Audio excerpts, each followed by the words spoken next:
I've worked closely with Special Agent in Charge Kyle Craig over the past 5 years. I know him extremely well. I went into some detail on our past together. I tried to sound like a pompous know-it-all, the doctor detective. Kyle has been helpful in solving a few murders. He was a competent number 2, excellent support for me. He was an overachiever type, but a tireless worker. We will capture him soon. But Kyle, if you can hear me, wherever you are, I urge you to listen closely. Give yourself up. I can help you. I've always been able to help. Give yourself up to me. It's the only chance you have. I paused and stared into the TV cameras. Then I slowly stepped back from the microphones. The camera flashes were everywhere. They were treating me like the star now, just as I had hoped they would. Director Burns said a few more words about his concern for public safety and the extent of the FBI manhunt. He thanked me profusely for being there. As I stood there beside Director Burns, I continued to stare out into the TV cameras. I knew that Kyle would be looking right at me. I was sure that he'd see this segment and that it would infuriate him. I was sending Kyle a clear message and a challenge.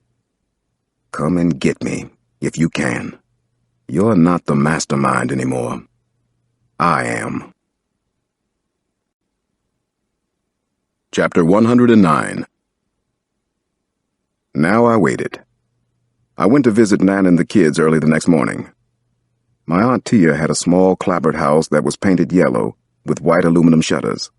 It was located on a quiet street in Chapelgate, which she called the country. As I drove up to the small house, I saw no evidence of the FBI, which was a good sign, I thought. They were doing their job well. The special agent in charge was a man named Peter Schweitzer. He had an excellent reputation. Schweitzer met me at the front door and introduced me to the 6 other agents inside Tia's house.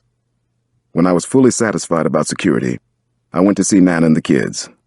"Hello, Daddy. Hello, Dad. Hello, Alex." Everybody seemed especially glad to see me, even Nana. They were having a big breakfast in the kitchen, and Tia was busy making pancakes and hot sausages.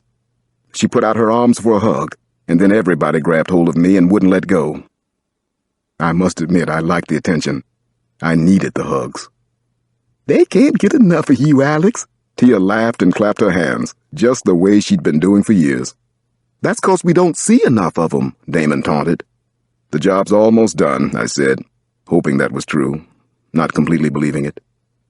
"At least you're all getting 3 squares a day." I laughed and gave Tia an extra hug. I ate some breakfast and stayed at Tia's for a little more than an hour. We never stopped talking the whole time, but only once did anyone bring up the current difficult and scary situation. "When can we go back home?" Damon asked. They all stared at me, waiting for a good answer. Even little Alex held me in his gaze. "I won't lie to you," I finally said. "We have to find Kyle Craig first. Then we can go home." "And it can be just like before?" Janny asked. I recognized a trick question. "Even better than that," I told her. "I'm going to make some big changes soon. I promise you." Chapter 110. I left for Charlotte, North Carolina on a 10 o'clock flight out of D.C.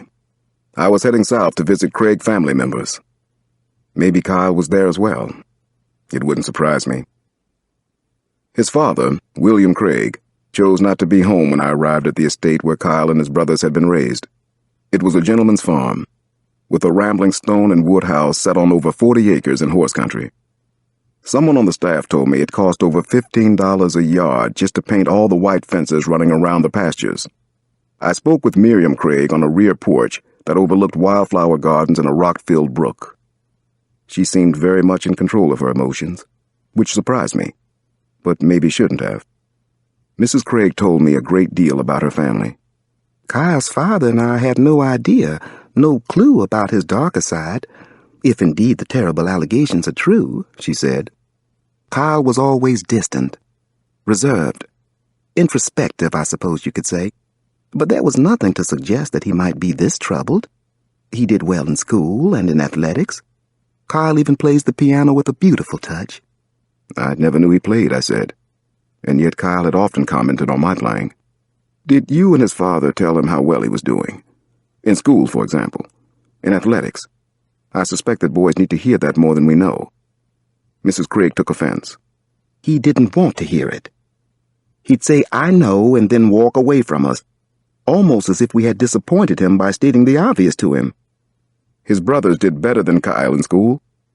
In terms of grades, yes, but the boys were all high honor students. Most teachers saw Kyle as being deeper. I believe that he had the highest IQ, 149 if I remember correctly. He chose not to apply himself to every subject. He had a strong will, even as a young boy.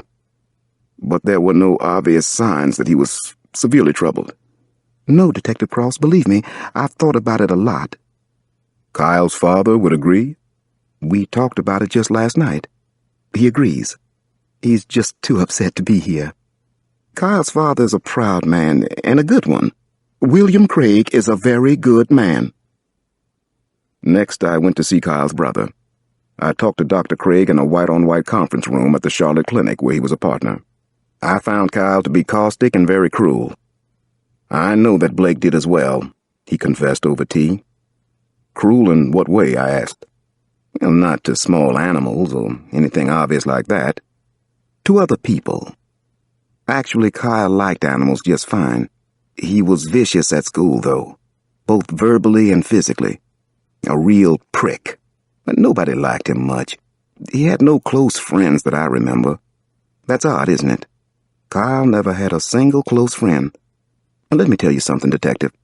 During Kyle's sophomore and most of his junior year, our father made him sleep in the garage because he was so unpleasant to have around. That seems a little severe, I commented. Nothing I'd heard so far was as revealing. Kyle had never mentioned the punishment. Neither had Mrs. Craig. All she'd said was that Kyle's father was a good man, whatever that meant. I don't think it was severe, Detective. I think it was fair, and much less than he deserved. Kyle should have been thrown out of our house when he was around 13. My brother was a goddamn monster, and apparently he still is. Chapter 111. Who would Kyle go after next? It was the question that obsessed me now. I couldn't let it go. When I got home that night, I began to think about going out to Seattle. I had a bad feeling. Lots of them, actually. Should I go out there? Would Kyle go after Christine Johnson next? He knew how to strike to cause the most hurt.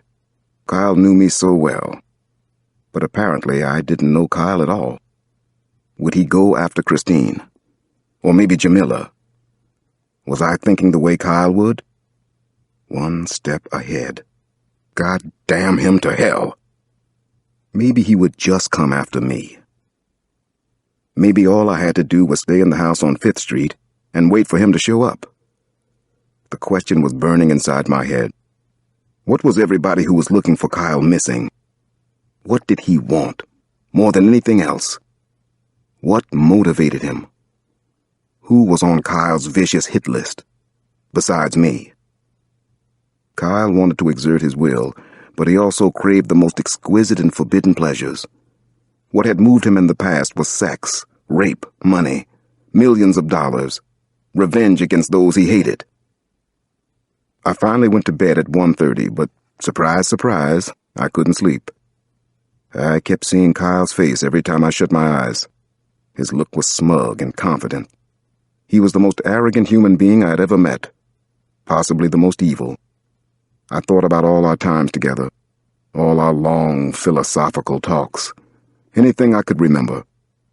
I turned on the bedside light and scribbled more notes. Kyle was methodical and logical, but then he could surprise me with a tactic or strategy completely off the charts. I thought about the raid in Santa Cruz.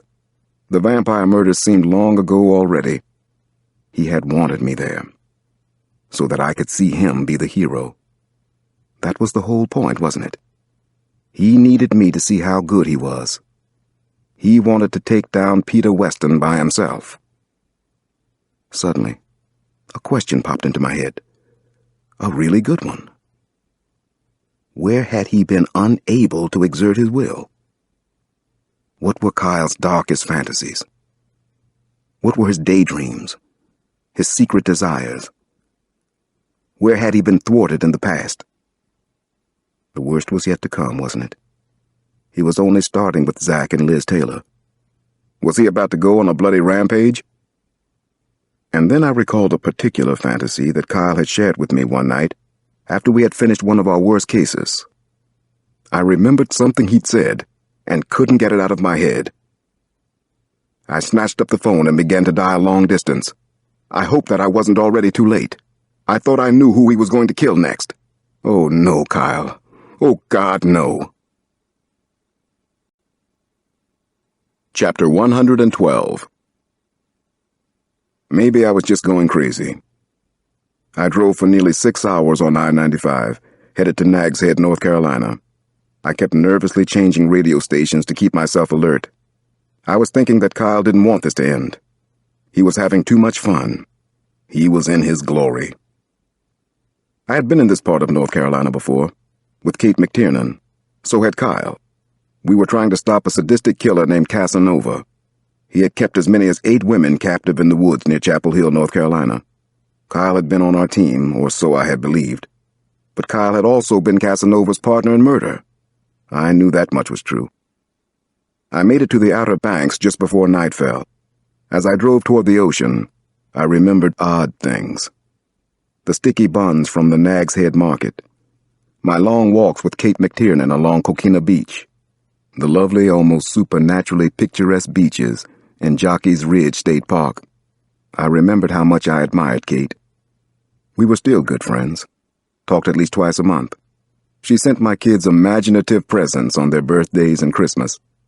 She was working at the Regional Medical Center in Kitty Hawk and living with a local bookseller she was going to marry.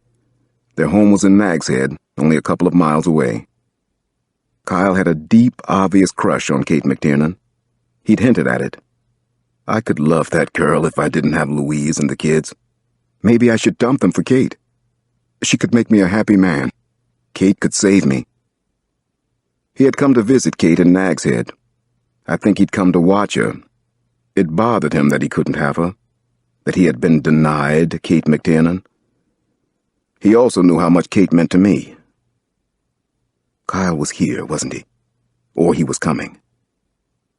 I had warned Kate, but on the drive down I called again and explicitly told her to get the hell out of Nags Head. I didn't care how much karate she knew or how many black belts she had accumulated. I was going to stay at her place. I thought that Kyle might be coming too.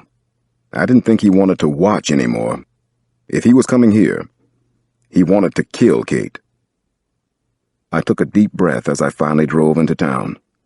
It all looked so familiar, serene and beautiful, like nothing bad should ever happen in Nags Head. The worst is yet to come, I kept thinking. That's why he killed Zach and Liz Taylor first. He set up his pattern with them. The Taylors were just the beginning, a warning of things to come. I drove down a narrow paved road that weaved its way alongside wind-blown sand dunes. I was looking for any sign of Kyle. Number 1021 was a 2-story clapboard beach house directly across from the ocean. Very quaint and stylish. Very Kate McTiernan. If Kyle got to her, I would never forgive myself. A Scottish flag was flying above the rooftop, and that was pure McTiernan too. As I had requested, her 6-year-old Volvo was parked in the driveway. The house lights were on, shining like beacons to guide me, and maybe Kyle as well. It made it look like somebody was home, and now somebody was. Everything felt surreal to me. My nervous system was spiking. My hairs were standing on end. I had a sixth sense that Kyle was nearby. I just knew it, felt it in every inch of my body. Was he, though? Or was I just crazy? I wasn't sure which outcome would be worse. I drove my car inside the garage and pulled down the heavy wooden door. There was a cold spot at the center of my chest. I was having difficulty catching a breath, or thinking in a straight line. Then I went inside Kate McTiernan's house. My sense of balance was off. I was listing to the right. The telephone started to ring. I pulled out my Glock and looked around the kitchen for Kyle. I didn't see anything. Not yet. Where was he? The worst is